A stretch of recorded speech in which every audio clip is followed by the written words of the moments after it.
Siapa yang tidak mengenal Ajian Jaran Goyang? Gunung Ciremai masih menyimpan kisah-kisah mistisnya yang hingga kini masih dipercayai banyak orang. Keberadaan Nyi Pelet atau Nini Pelet kerap disandingkan dengan kehororan gunung ini. Kepercayaan terhadap keberadaan Nyi Pelet di Gunung Ciremai dibuktikan dengan masih adanya sejumlah pantangan bagi siapapun yang hendak mendaki. Jika tak ingin terjadi hal-hal buruk selama pendakian, mereka diminta tidak kencing sembarangan, harus mengucapkan salam, hingga menjejakkan kaki ke tanah sebanyak 3 kali. Lalu siapakah sebenarnya Nyi Pelet? Mengacu pada cerita turun-temurun, Nyi Pelet sebenarnya perempuan biasa yang menguasai ilmu hitam. Namun karena keinginannya yang kuat untuk tetap awet muda dan terlihat cantik, Nini Pelet nekat mencuri kitab mantra asmara yang diciptakan oleh Ki Buyut Manguntapa yang memiliki ilmu putih. Kitab mantra asmara tersebut berisi berbagai ajaran tentang asmara dan cara memikat lawan jenis. Salah satu ajian dari kitab ini adalah Ajian Jaran Goyang. Ajian ini mengajarkan ilmu menaklukkan hati seseorang yang diincar atau lazim dengan sebutan pelet. Setelah berhasil mendapatkan kitab mantra asmara, Nyi Pelet memanfaatkan Ajian Jaran Goyang untuk menggait pria-pria muda agar tertarik kepada dirinya. Meskipun dia sudah berusia ratusan tahun, namun berkat ajian tersebut, dia tampak masih muda dan menarik, hingga membuat banyak lelaki kepincut. Padahal sebenarnya, mereka hanya dijadikan sebagai tumbal agar kecantikannya tetap terjaga. Setelah puas bermain, Nini itu pun serta-merta menghabisinya. Mengetahui kitab ciptaannya disalahgunakan, Ki Buyut Manguntapa lalu mengutus Arstusinggih, salah satu muridnya, untuk merebut kembali kitab pusaka itu dari tangan Nyi Pelet. Singkat cerita, Nyi Pelet bisa dikalahkan dan kitab mantra asmara berhasil direbut kembali. Namun kesaktian Nini Pelet dengan ajian jaran goyang tetap melekat pada dirinya. Hingga saat ini masih banyak yang percaya terhadap keberadaan Ki Buyut yang dikenal sebagai sosok pendekar tangguh berbudi luhur.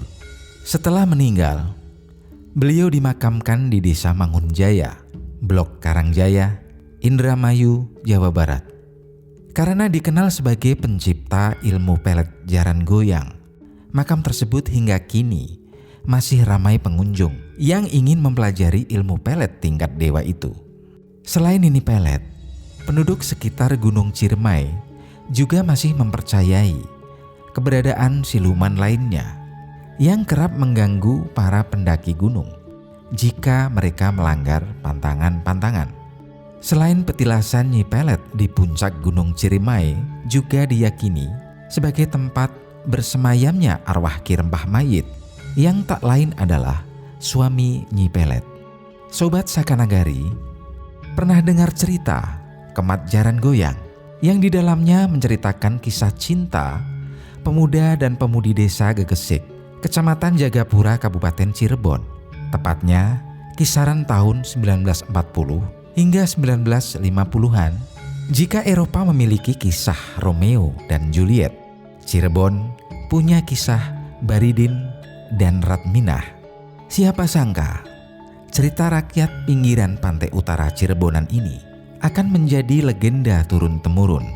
Bukan persoalan kemat jaran goyangnya, tapi kesungguhan hati Baridin untuk membalas sakit hatinya dengan jalan pintas karena cintanya ditolak oleh Ratminah, seperti disayat sembilu yang dirasakan Baridin saat itu.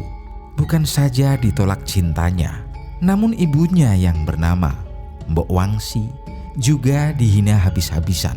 Awalnya Mbok Wangsi datang ke Bapak Dam dengan hanya berbekal sarung kumal dan pisang untuk meminang anaknya yang bernama Ratminah buat istri Baridin si tukang bajak sawah.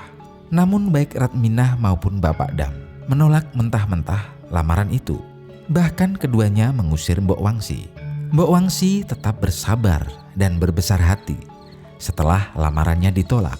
Namun tindakan yang dilakukan Ratminah tersebut sangat melukai hati Baridin. Maka dari situlah mata dan hati Baridin seakan gelap gulita. Mbok Wangsi tetap memberi dukungan kepada Baridin agar tegar dan sabar. Tetapi hati Baridin sudah terlanjur perih. Baridin kemudian menemui temannya yang bernama Gemblung Dinulung. Dia diberi jimat jaran guyang oleh temannya itu. Dari aji-aji yang dikasih Gemblung itulah Ratminah terkena pelet dan mengejar-ngejar Baridin. Namun ada maksud tertentu di balik pelet yang dikirimkan Baridin kepada Ratminah. Baridin akan membalas cinta Ratminah dengan menolaknya. Tepat di hari ke-40, ajian kemat jaran goyang tersebut kembali dibacakan oleh Baridin. Benar saja, doa dan harapan orang yang teraniaya cepat dikabulkan oleh Tuhan yang Maha Kuasa. Paginya Ratminah mencari Baridin di sepanjang jalan desa yang dilalui jika bertemu dengan orang, selalu menanyakan keberadaannya. Dia berjalan sempoyongan ke area pesawahan, dari pematang ke pematang lainnya, ke tempat di mana Baridin sedang melakukan laku lampah di hari terakhir. Dari bibirnya tak henti-hentinya memanggil nama Baridin untuk mengajak pulang dan minta dinikahi.